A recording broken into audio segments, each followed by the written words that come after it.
Aucun dirigeant au monde ne mobilise 200 soldats, 155 avions, dont 4 bombardiers, 64 chasseurs et 48 ravitailleurs, simplement pour sauver un pilote, c'est faux.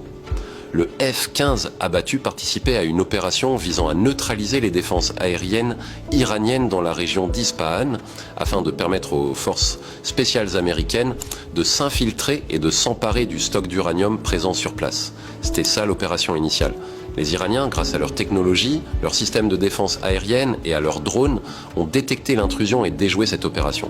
Les hélicoptères et plusieurs équipements américains ont été ciblés, bombardés et abattus. Si vous observez attentivement les images du C-130 abattu, vous verrez clairement des impacts.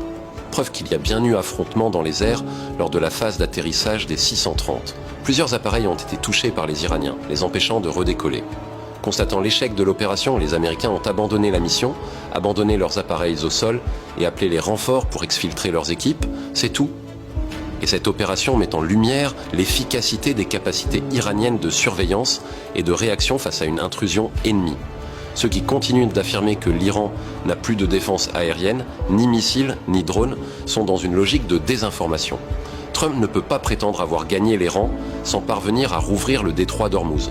Trump ne peut pas annoncer que l'Iran peut chuter en une nuit alors que des soldats américains sont morts, que ses bases ont été sévèrement endommagées. Ça n'a pas de sens. Et surtout, Trump ne peut pas dire que l'Iran est à genoux quand aucun des objectifs fixés n'a été atteint. Ça encore, ça n'a aucun sens. Alors je vous invite dès maintenant à vous abonner, à liker et surtout à partager massivement cette vidéo. Enregistrez-la, diffusez-la autour de vous. Plus vous partagez, plus il devient difficile de faire taire certaines analyses. Si vous voulez que cette chaîne continue d'exister et de proposer un regard alternatif, votre soutien est essentiel. Macron n'est pas le seul à faire cela. L'Espagne aussi a dit qu'elle ne voulait rien avoir à faire avec cette situation et qu'aucun avion militaire ne devait utiliser son espace aérien. Donald Trump est donc contrarié contre la France. Il a même suggéré que les États-Unis pourraient entrer en conflit avec elle. C'est à ce point que les choses sont tendues. La pire chose qui puisse arriver à une puissance, ce n'est pas forcément de perdre une bataille, ce n'est même pas de subir des pertes matérielles ou humaines, c'est de perdre le contrôle de la réalité elle-même.